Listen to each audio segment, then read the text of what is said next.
For this presentation, we will be first going over the objectives. Utilizing a manual input device such as the keypad enhanced our ability to display a numerical value on the LCD. This was our output device. During this program, it was essential that the watchdog timer was active during the program operation. From there, it was also critical that the RB0 push button was enhanced as an interrupt. Those were the primary objectives of this project. For the theoretical background portion of this project, we will first be going over the general ASCII pattern. This pattern consists of incorporating hexadecimal values for the binary representation of certain numbers.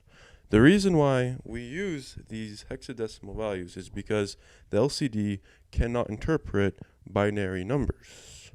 From there, we will talk about the countdown sequence and how each value is decremented so that the lower value can be shown. For example, the number 9 is 0x39 in hex and 0 is 0x30. From there, we can talk about the LCD cursor manipulation and how any value put into the LCD will move the cursor forward a spot. To return to its initial position, we must incorporate some type of function so that it returns and continue decrementing to the proper value. The keypad's LCD method will read a low value. From there, it will call a found subroutine with the proper offset will show an indexed value. This value will then call the lookup table, which will display the proper ASCII value into the LCD. One of the techniques that we used was the debouncing technique, which was basically a little delay loop.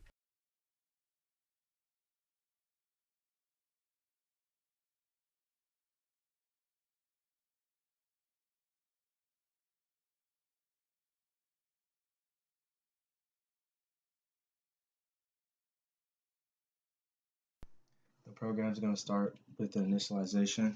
In the initialization, the program is going to have all the ports and the LCD interface sub all initialized. Next, it's going to be the main program, which is going to have the main code, which pretty much serves the function of the whole program. The LCD reset is going to have the LCD display all zeros. The keypad initialize subroutine is going to have all the walking zero being displayed on the LCD. The program is going to later on check if a key has been pressed. If a key has been pressed, then it's going to go to a set of instructions that will later on be described. If not, the program is going to increment the offset values.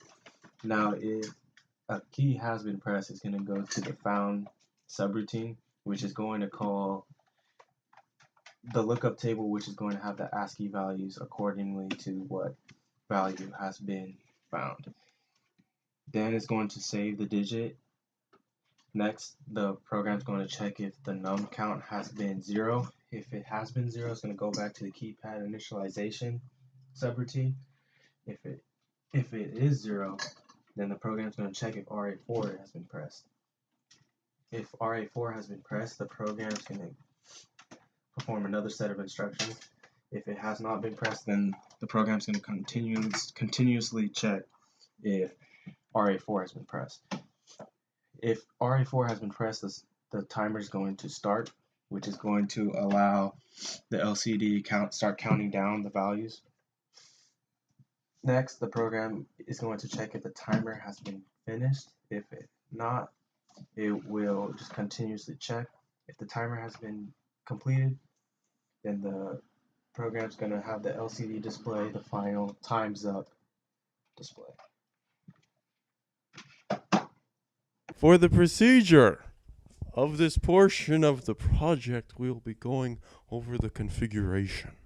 First, we will talk about port D and how it is configured as an output as seen on line 156.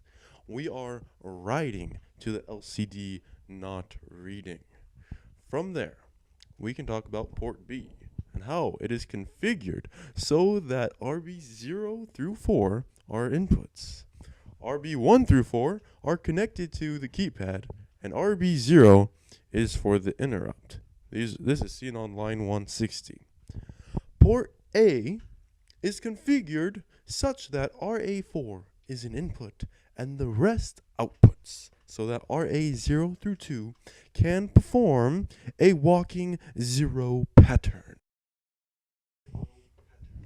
From there, we will discuss the pull-up resistors and how they must be activated on port B, RB 1 through 4. This is accomplished by setting a bit 7 of the option reg, by modifying WPUB, also known as WPUB. Pull-up resistors can be selected on RB 1 through 4. This is critical for the project to be successful. An interrupt on change for RB0 is set on lines 186 through 190. Since RB0 is an active low push button, a negative going edge interrupt is necessary. End of configuration section. The LCD interfacing subroutines are as follows. Enable. Enables the RD6 line and disables it so that the LCD can accept the data on the data lines. Command 8 sends a full 8-bit command to the LCD. The enable routine is called during this routine. Command 4 sends an 8-bit command in two 4-bit sections, calling the enable routine after each. Data 4, same as command 4, but ensures the LCD is ready to write the data to the LCD. This is accomplished by sending RB4 high and enabling.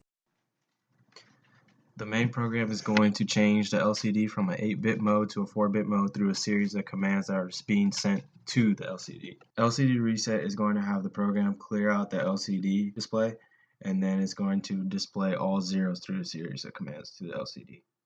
Keypad int is going to start by clearing off the offset value. Then after it's going to call the 1-second delay, which is acting as a debounce. Then the program is going to move the first walking zero pattern to port A and then call key check to check if a key has been pressed. Then the program is going to proceed to move the second walking zero pattern to port A and also call key check again. Then the program is going to move the third walking zero pattern into port A and call key check. And each time key int has been called, it's going to clear the offset value.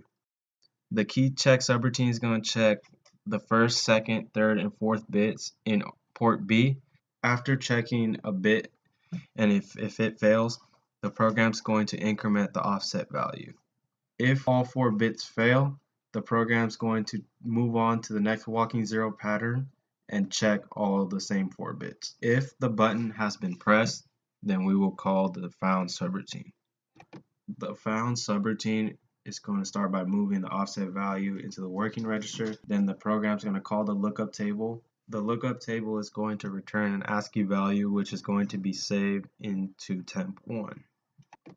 The program is going to check if the value returned from the lookup table is a 0. If the value is a 0, the program is going to know to keep checking. If the value is not a 0, the program is going to move that value into working and call data 4. This will send the ASCII value into the LCD. Next, the save digit subroutine will be called, and then the num count value will be decremented. The program is going to check the value inside of num count. If num count is 0, then the program is going to keep checking to see if RA4 is pressed, which is in the loop 4 subroutine. And if the value is not a 0, the program is going to keep checking to see if a key has been pressed. In the table subroutine, there is a lookup table which shows the different ASCII values that can be returned. There are 2 values that show 0 in hex. These values are the representations of the pound key and the start key. After every button count, the save digit subroutine is called. This subroutine looks at the num count value.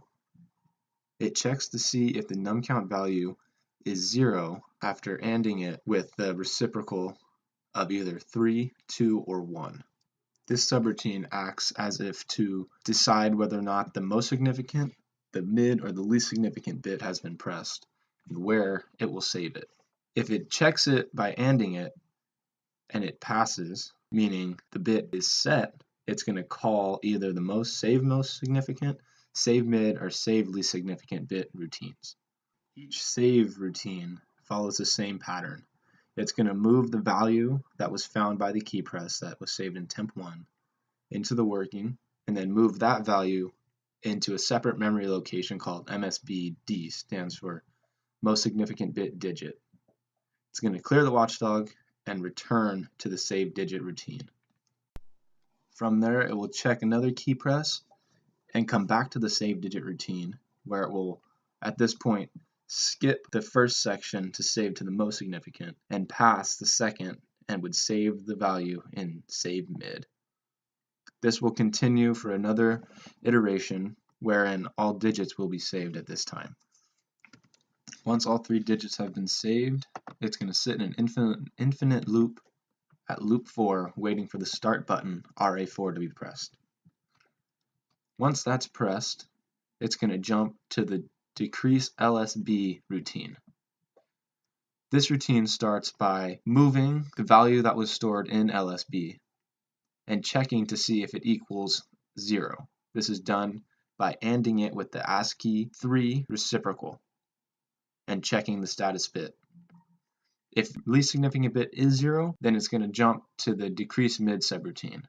If it's not, it's going to change the cursor to the least significant bit and then decrease the value in LSBD, move that value into working, and call data 4 in order to send the new value to the LCD. This next section is going to move the value in LSB into the working and AND it again to see if it's 0. Until LSBD is 0, it's going to continue to loop to LSB1. Once it becomes 0, it's going to call a 1 second delay, go back to decrease LSB, which will then again check if it's 0, just another simple check, and go to decrease mid. Decrease mid works the same way as decrease LSB.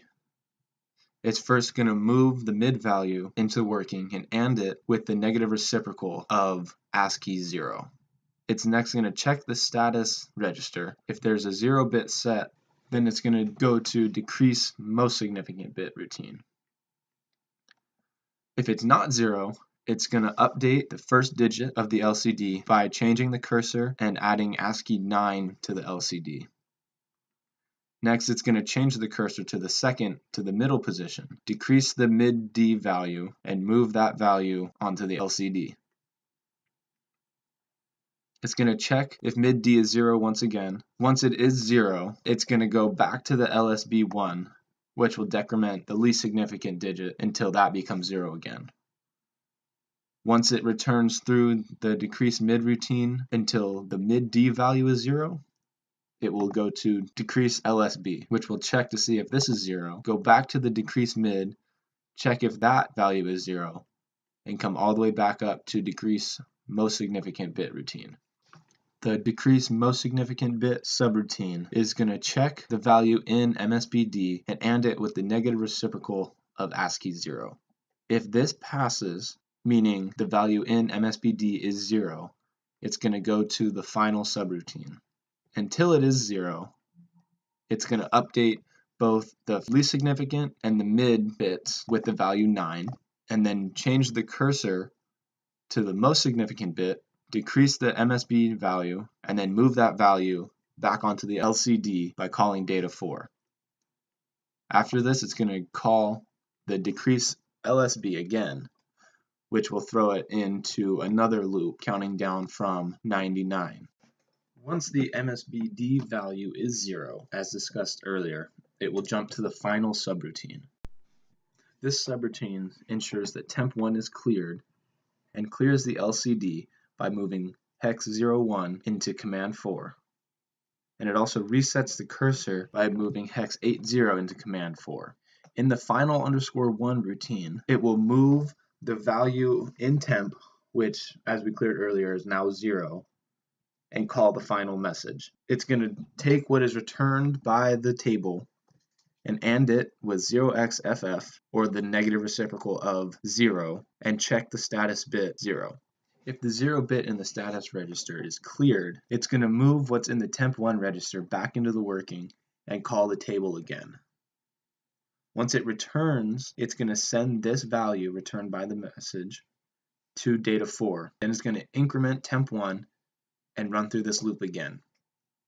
The first time the subroutine calls final message is basically to check to see if what's returned is the end character. The end character of the table is 0x00. The final message table takes what's in the working register and adds it to the PCL. What's in the working register is whatever's passed to it from temp1.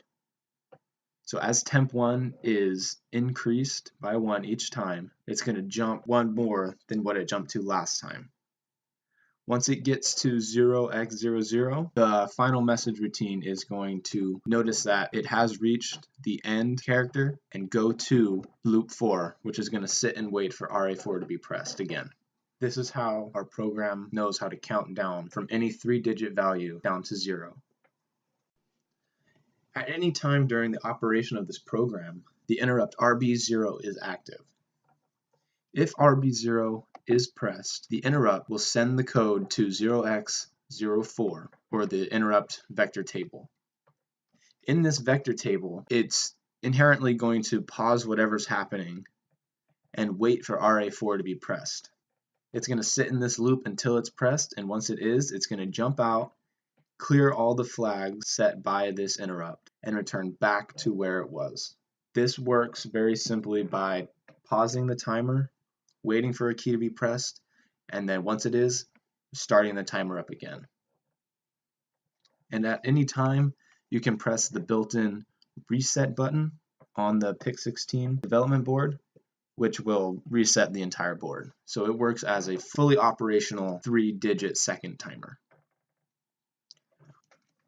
As per requirement for this project, the watchdog timer must be enabled.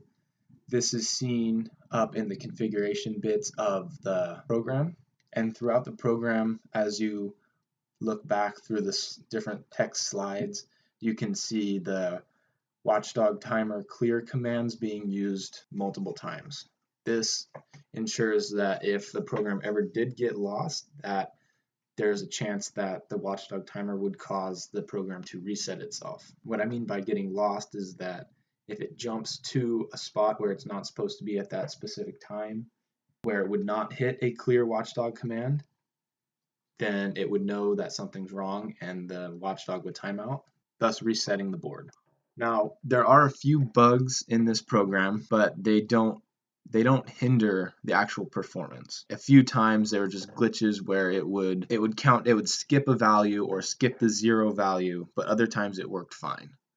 We feel like these are just glitches within the PIC16 development board and not within our code. Another thing we could do to improve this program is to make the timer actually be as close to 1 second as possible. As you saw in the video, it does count down a little quick, but I feel like this is good just for demonstration purposes. We also feel that by incorporating the asterisk and the pound key on the keypad, we can add even more dynamic function to this program. We could make the pound key add 30 seconds and the asterisk key subtract 30 seconds. There's a lot of things that we could be doing with this program besides just the bare bone countdown timer. We also thought we could incorporate the buzzer that's built in on the PIC board so that when it does reach 0, instead of just displaying timers up, the program could also buzz the buzzer. Now, this would have been a cool feature, but given the time frame that we had and such a difficult project, we weren't able to mess with any pulse width modulation to get this to work.